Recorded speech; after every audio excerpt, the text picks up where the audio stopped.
आज के वीडियो में हम जानेंगे समुद्र मंथन के दौरान निकले हुए 14 रत्न के बारे में। यह 14 रत्न को देव और दानवों में बांटे गए थे। जब देवराज इंद्र को दुर्वासा ऋषि के श्राप के कारण कष्ट भोगने पड़ रहे थे और दूसरी तरफ दैत्यराज बलि ने तीनों लोकों पर अधिकार कर लिया था। दैत्यराज के अधिकार और उसकी दुष्टता के कारण सभी देवतागण परेशान हुए और उस स्थिति की निवारण के लिए वे सभी देवता भगवान विष्णु जी के पास पहुँचे।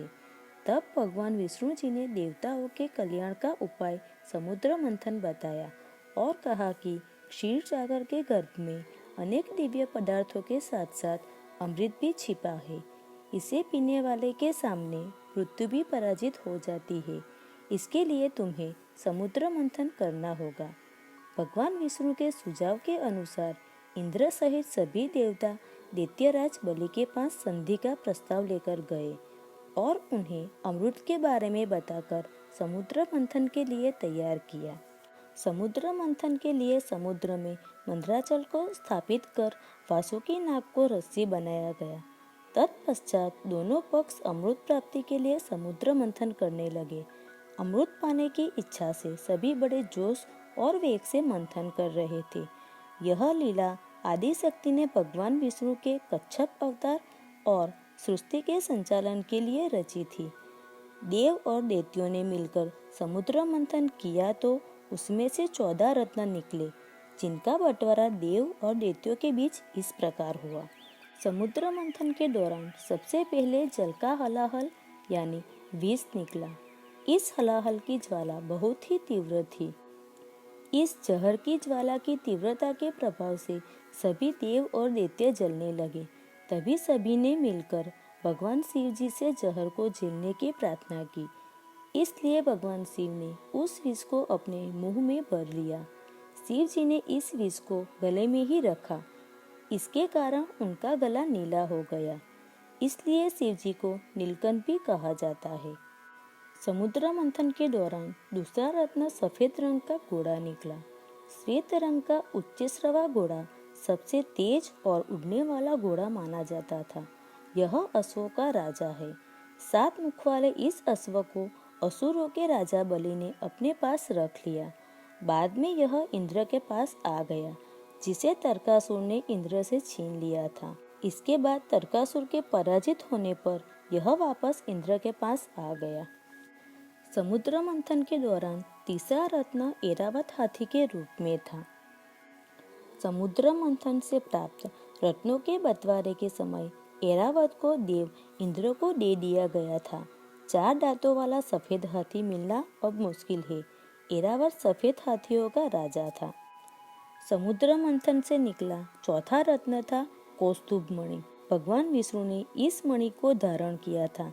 माना जाता है कि अब ऐसी मणि केवल इच्छाधारी नागों के पास ही बची है। कहते हैं भगवान श्री कृष्ण ने गरुड़ के त्रास से कालिया नाग को मुक्त कराया था। तब कालिया नाग ने अपने शीश से उतारकर कृष्ण को यह मणि दी थी। इस लिहाज से वह मणि धरती के किसी गुफा या समुद्र में समा गई थी। समुद्र मंथन के दौरान कामधेनु गाय निकली थी। यह गाय दिव्य शक्तियों से युक्त थी। इसलिए लोक कल्याण को ध्यान में रखते हुए यह गाय ऋषियों को दे दी गई। गाय को हिंदू धर्म में पवित्र पशु माना जाता है। गाय को कामधेनु कहा गया है। कामधेनु सबका पालन करने वाली होती है। उस काल में गाय को धेनु कहा जाता था। समुद्र मंथन के दौरान कल्पवृक्ष एक रत्न के रूप में निकला था। यह वृक्ष को कल्पद्रुम या कल्पतरु भी कहते हैं। इसे प्राप्त करने के लिए देवराज इंद्र ने इसे सुरकानन में स्थापित कर दिया था। स्कंद पुराण और विष्णु पुराण में पारिजात को ही कल्पवृक्ष कहा गया है। समुद्र मंथन के दौरान रत्न के रूप में देवी लक्ष्मी जी उत्पन्न हुई थी। लक्ष्मी जी अर्थात श्री और समृद्धि की उत्पत्ति। माना जाता है कि जिस भी घर में स्त्री का सम्मान होता है वहाँ समृद्धि कायम रहती है। इनके अवतरण के बाद देव और दानव सभी चाहते थे कि लक्ष्मी जी उन्हें मिल जाए, लेकिन लक्ष्मी जी ने भगवान विष्णु जी से विवाह कर लिया। समुद्र मंथन के दौरान अप्सरा रंभा भी एक रत्न के रूप में निकली थी। देवराज इंद्र ने देवताओं से रंभा को अपनी राजसभा के लिए प्राप्त किया था। विश्वामित्र की घोर तपस्या से विचलित होकर इंद्र ने रंभा को बुलाकर विश्वामित्र का तप भंग करने के लिए भेजा था। अप्सरा को गंधर्व लोक का वासी माना जाता है। कुछ लोग इन्हें परी भी कहते हैं। समुद्र मंथन के दौरान कल्प वृक्ष के अलावा पारिजात वृक्ष की भी उत्पत्ति हुई थी। पारिजात के फूल बहुत ही खूबसूरत होते हैं। हिंदू देवी देवताओं की पूजा में इस पेड़ के फूलों का विशेष महत्व होता है। धन की देवी लक्ष्मी जी को पारिजात के पुष्प प्रिय है। समुद्र मंथन के दौरान जिस मदिरा की उत्पत्ति हुई उसका नाम वारुणी रखा गया। वरुण का अर्थ होता है जल। जल से उत्पन्न होने के कारण उसे वारुणी कहा गया है।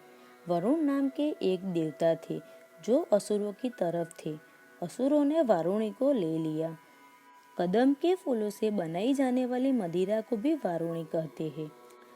समुद्र मंथन के दौरान रत्न के रूप में शंख की भी उत्पत्ति हुई। 14 रत्नों में से एक शंख को माना गया है। शंख को विजय, समृद्धि, सुख, शांति, यश, कीर्ति और लक्ष्मी जी का प्रतीक माना गया है। सबसे महत्वपूर्ण यह है कि शंख नाद का प्रतीक है।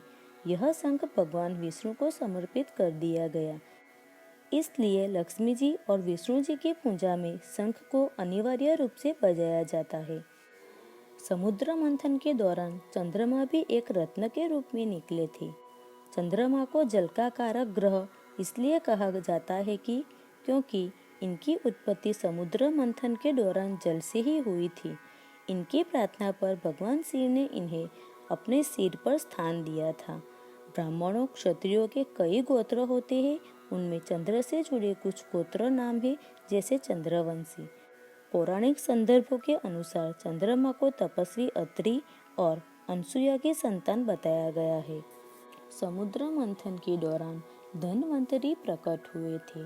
भगवान धन्वंतरी विष्णु जी के अंश माने जाते हैं और आयुर्वेद के जनक भी कहा जाता है। अपने अवतरण के बाद उन्होंने ही लोक कल्याण के लिए आयुर्वेद बनाया और ऋषि मुनियों और वेद्यों को इसका ज्ञान दिया। समुद्र मंथन के अंत में अमृत का कलश निकला। धन्वंतरी देव के हाथ में ही अमृत कलश था।